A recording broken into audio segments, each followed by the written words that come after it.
Hey, I'm Barak. I like to make stuff. I like to talk about making stuff, and I made a lot of stuff this week. Finished none of it. So I tried out epoxy clay for the first time, and I made these things. I'll tell you what those are. Came up with this idea. That's exciting. Worked on a pilot I've been writing with a buddy. I screwed up this X-ray project pretty bad. Came up with some long-term ideas for my career. I got to act a little bit. I'll show you all this stuff. But most importantly, I figured out some things I really needed to learn in life and about making things. Mostly about time. I made this diagram a couple weeks ago. This diagram. Did that work? Talking about how you can't do all four of these things if you're trying to make stuff. Make it enjoyable and make it ambitious and make it good and make it quick.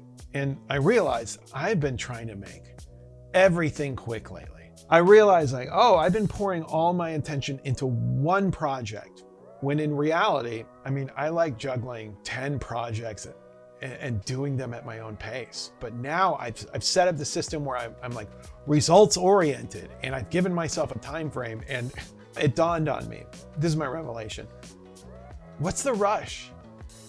Yeah, we're all dying. The days are fleeting, and the arts and entertainment industries are rapidly dying. Before this is all dust, I think I'd like to make my mark on this decaying universe. But besides that, what is the rush? I'll show you what I mean. Let's talk about the X-ray. I talked about this guy in another video. I designed him based off an old LA landmark of these feet. Here's the foot, and next to this guy.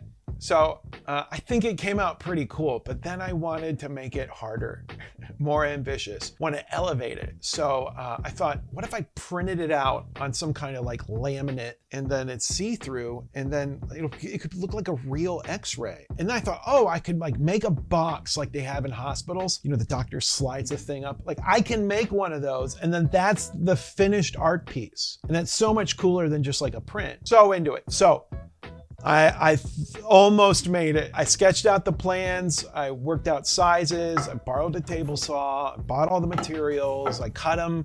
I assembled them. And then, oh man, it did not fit at all because I did not cut these right. I rushed I was using someone else's table saw, so I like rushed it. Yep, I blew it. And I ruined all the materials. I don't have the table saw anymore. So it's all about time. And then I realized these videos don't all need to be presenting a finished product. I just need to show people the process. So it's officially a work in progress. Did not finish it.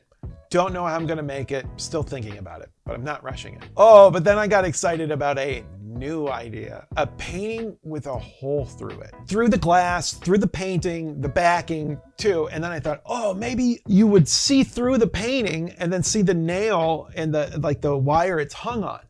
Oh my God, that can interact with whatever the painting is. And then I was like, so what's the concept? And I thought telephone pole wires or maybe mountains. And then I was like, this could be a photo and shoot some photos just for this. Oh shit, that could be a whole series. Yeah, I love new ideas. Everything seems so possible and exciting. The problem is I ignore all my old ideas. I have closets full of unfinished or broken projects. Most ideas get really clunky the longer you work with them, and they seem less possible and less exciting, and they turn into drags. If you make anything, you know exactly what I'm talking about. I get excited about something else and move on. And I had a revelation. I was talking to a painter friend, and they work on paintings for like a year, building and building layer after layer onto their paintings. And oh my God, it makes it so rich and complex. I'm not like that at all. I need to finish my ideas fast before I move on to the new exciting idea. That's all full of possibilities. If I'm only building on new ideas, my work is never going to have depth. They could be cool, but they will also be shallow and messy and flimsy. I need to build more on my old ideas to push them and refine them and steer them And honestly, I feel like this can apply to everything in my life. Relationships, friendships, personal goals. You know, trying to be a better person, refine my worldview. I can't grow unless I dig into the old concepts in my brain and combine that with the new. So that happened, and it got me into this project. Something I came up with years ago, thought it was cool, didn't mess with anything since. I made this piece for a charity show. It's like two dudes made of play-doh, and the red's reaching out to the blue, and they're making purple, and I'm like, oh, that's pretty cool. I could do a whole series of this. Didn't do it. Cut to like 7 years later. I ordered a box of Play-Doh. I threw away the Play-Doh.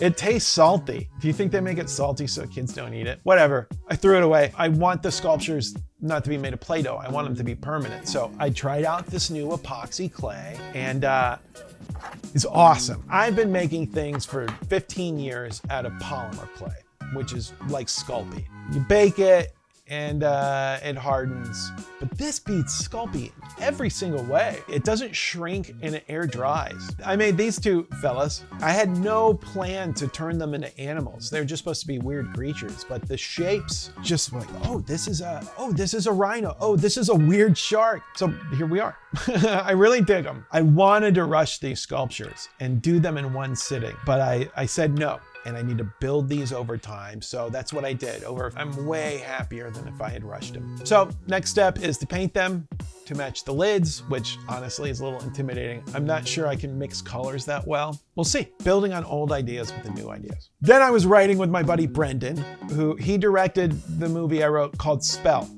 So we've been working on a lot of ideas over the years, and I brought him an outline for a movie I came up with last year, and now like we're developing it to pitch as a TV show. And oh my God, this is where it takes lots of patience. Since we've been working on this, I feel like I've come up with 100 other TV and movie ideas that all seem more fun. And they are, but that's only because everything looks cool from a distance.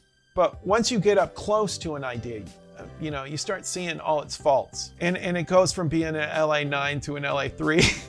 So it's constantly telling myself not to rush that process. We want to make something moving and meaningful and layered. So that just means like coming up with the ideas, putting in the time and effort to sort through the thousands and thousands and thousands of ideas. You need to write something good. And there's no rush. Oh, I also figured out a short film that could promote a film I've been writing for like a year. And a new way to use this whole video platform. It's kind of a way to do behind the scenes to promote films. Also I'm thinking about how to add streaming Twitch to all of this. Oh, and I shot a commercial. So that's fun. Oh my God. Honestly, I feel like I don't do anything day to day. Listing them out like this, it's, oh, I guess I'm busy. No wonder I get so swamped mentally. I just need to juggle all this stuff with patience.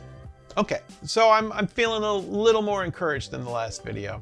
Anyways, that's what I've been up to. Man, I'd love to hear your journeys with making stuff. If you're making something, find me on Twitter or Instagram. I love hearing that stuff. Share this video with someone who would also like hearing about my creative journey, which I'm just sharing to like encourage your own. Subscribe if you haven't been here before, and that's it. Back to making stuff. I gotta come up with a good way to end these. This is awkward.